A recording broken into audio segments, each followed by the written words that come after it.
right, Salvo. No, you let me go. Let me go. Until you tell me where that map to the treasure is. I've told you 100 times. You won't tell. Won't tell. Okay, then just let me show you what I'm going to do to you.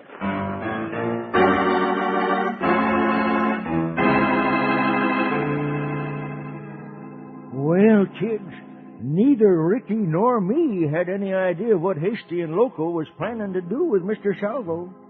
Of course, we knew he wasn't going to get kind treatment, but we didn't know just how far them two varmints would go. Anyway, in the meantime, Champ kept right on following the trail the kidnapped horses had left. And a little while later... Look, Uncle Smoky. The horses stopped here. Just before they got to that stream, the men got off. See the heel prints? Yeah, son, now I do. Let's get off and look around. Right. Look, the horses' tracks go right into the stream. Yeah, and I'll bet they went the rest of the way in the water. Maybe they figured they was being followed and we'd lose it. Ricky, look! Over there by that tree. It's blood.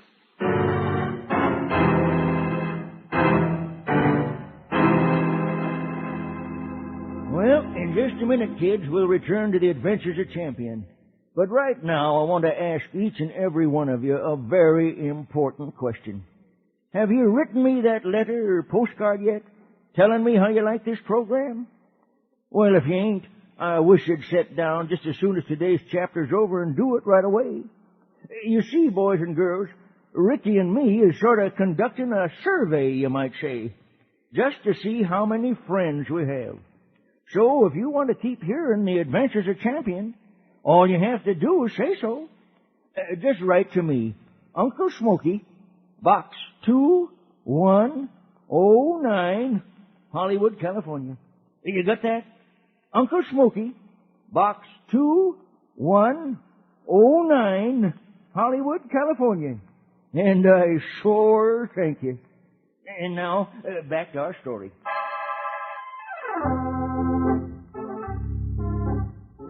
Well, I don't have to tell you how badly Ricky and me felt seeing that blood and imagining what had happened to Mr. Salvo.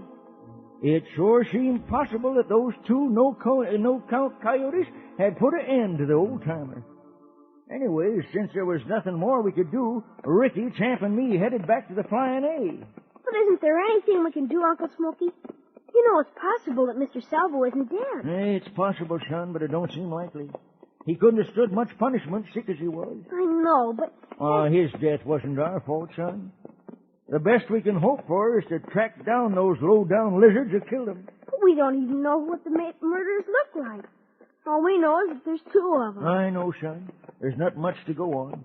But if all of us work together, the sheriff and the posse, you and me and Champ and Rebel, well, I just wouldn't want to be in those killer's shoes, that's all. We'll get 'em, Uncle Smoky. We'll get 'em, I know it.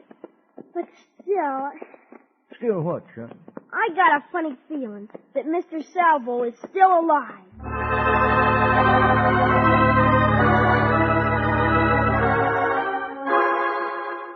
Well, kids, I don't know how you could ever explain Ricky's feeling that way. Maybe he was just hoping so much that Mr. Salvo wasn't dead that he believed it himself. Anyway, at the same time we was talking, Mr. Hasty and Loco was up in the mountains having some trouble of their own. Yeah, the old man's stubborn, Loco. I've slapped him around a little, but he still won't talk. Oh, let me hit him, boss. I'll make him. Don't be stupid. You'd kill him. That'd ruin everything. Yeah, but we can't let him live. Not after he knows who we are. Of course we can't let him live, but we can't kill him yet either. Not until he tells us where that treasure map is. Well, what are we going to do? Well, tie him up and roll him in that cave. Put a little water by him so he stays alive. Then we've got some traveling to do, Loco. Oh? Where are we going? I've been thinking, Loco. The old man figures he's only got one set of friends in the whole world, the kid and that old guy the kid's living with. So, since the map isn't on him, he may have left it back at the Flying A Ranch for safekeeping. Yeah, that's right.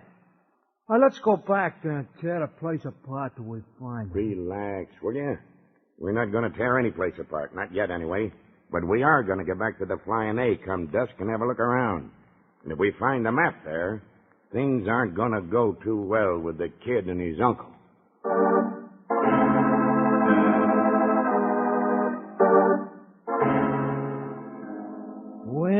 and girls, while this was going on, Ricky, me, and Rebel was still back at the Flying A trying to cheer ourselves up. And the funny thing about this whole darn thing was that we didn't even know there was a treasure map. Mr. Salvo never told us anything about it. And I guess we wouldn't even have known about it at all if it weren't for Rebel. You see, we was sitting there in the living room when all of a sudden... Hey, son, what's that dog up to? I don't know, Uncle Smoky. He looks like he's playing with something. He's sure making a racket. Here, Rebel. Here, boy. Look, he's got something in his mouth, Uncle Smoky. Here, Blake, what do you got there, huh? Can you see what it is, son? Looks like a tobacco pouch to me, Uncle Smoky. Drop it, boy. Drop it. There. Yeah, it's a tobacco pouch, all right, Uncle Smoky. Huh. Oh, it's not mine. I wonder... Mr. Salvo's, I bet. He must have fallen out of his clothes or something.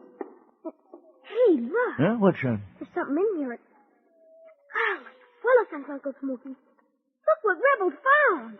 A map. A treasure map, Uncle Smoky. Look, there's a cross mark, and up above it says the treasure of PV. PV.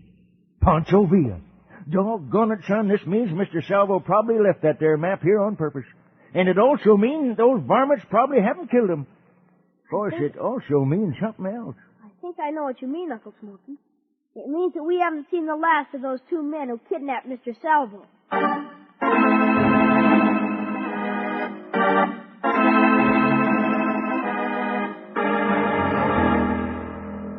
Well, kids, there we was holding the treasure map that those two varmints would have killed anybody to get a hold of. Yes, sir, we was sore in a spot. But, well, what you know, time has run out on us again. But, boys and girls, tomorrow's another day, and that means another exciting chapter in the mystery of the lost treasure. So, till then, this here's your old Uncle Smoky saying, so long, kids, and keep punching.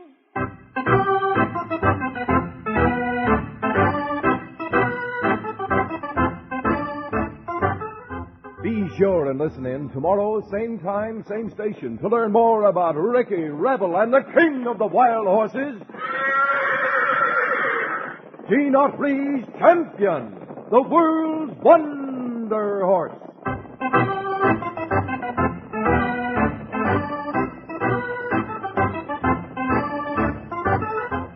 This transcribed program was produced by Gene Autry Productions, directed by William N. Birch, and came to you from Hollywood.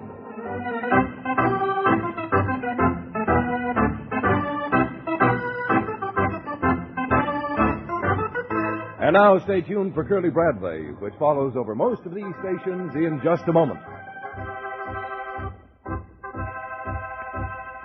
This is the Mutual Broadcasting System.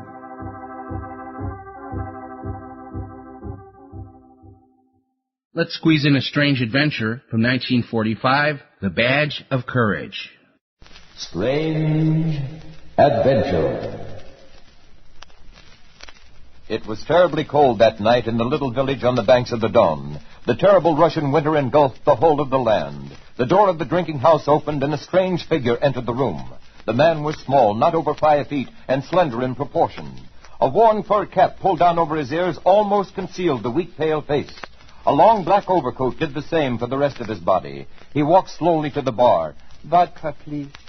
A young Cossack lieutenant recognized the little man. Oh, man, look who's just come in. It is Ivan, the timid one. Hey, come and join our party, little one. It was more an order than an invitation. He knew that he had to do this. He had always had to do whatever these cold-hearted men wanted. There's something we would like to know, Pigeon Heart. You live in that little cabin across the village cemetery from this drinking hall, yet you never take the path that leads through the cemetery directly to your door. Why? The cemetery is nothing to cross, Lieutenant.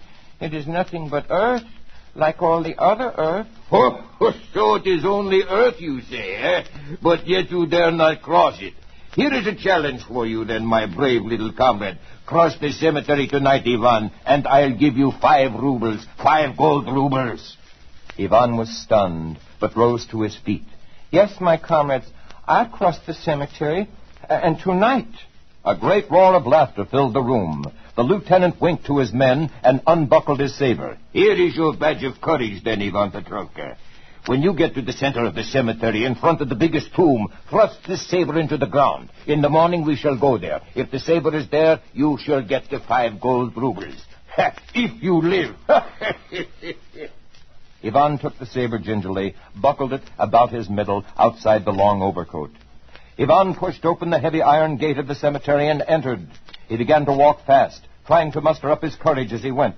The wind was a cruel lash that whipped at his body. The saber was like ice in his hands. He broke into a limping run. The place was one of shadows, great hulking, shapeless shadows that seemed ready to pounce upon him.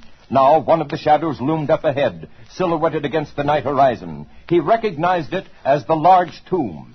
He kneeled, cold and terrified, and drove the saber through the frozen crust into the hard ground. With all his strength, he pushed it down to the hilt. His job was done. He smiled weakly to himself. The challenge had been met and answered. In the morning, 5 gold rubles would be his. Ivan started to rise from his knees, but something held him. Something supernatural gripped him in an unyielding and implacable hold. Ivan tugged and lurched and pulled. He tried to cry out, but the voice froze in his throat. The soldiers found Ivan Petrovka the next morning. The look on his face was not that of a frozen man, but of one killed by some nameless terror. The saber was in the frozen ground where Ivan had plunged it, through the dragging folds of his long overcoat. This is Pat McGeehan saying goodbye from my writer Charles Crowder and inviting you to listen again to another tale of Strange Adventure.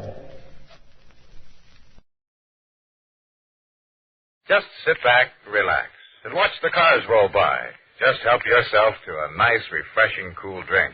Sit in your chair on the porch or stoop or lawn under the shade of a big elm tree with your radio tuned to some nice, sweet music or a thrilling whodunit.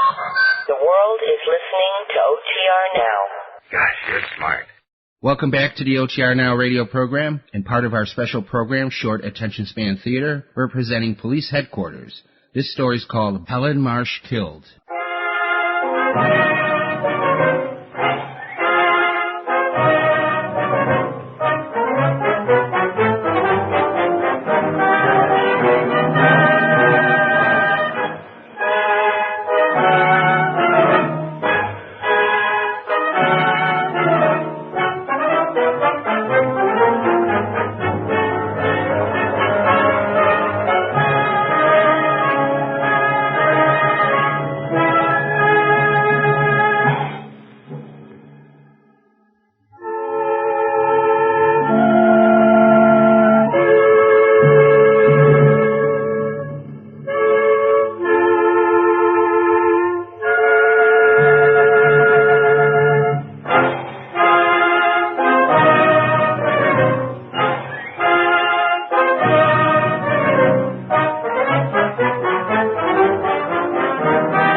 Police headquarters.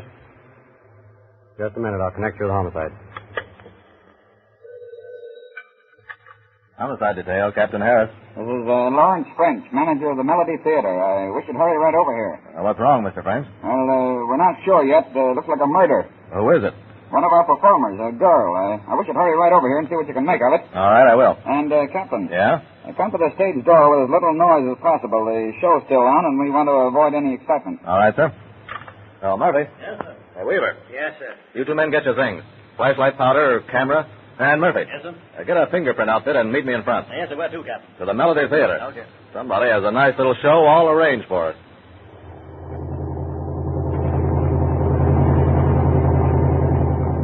Yeah, try to cut in on this alley without attracting any attention, Weaver. All right, Captain.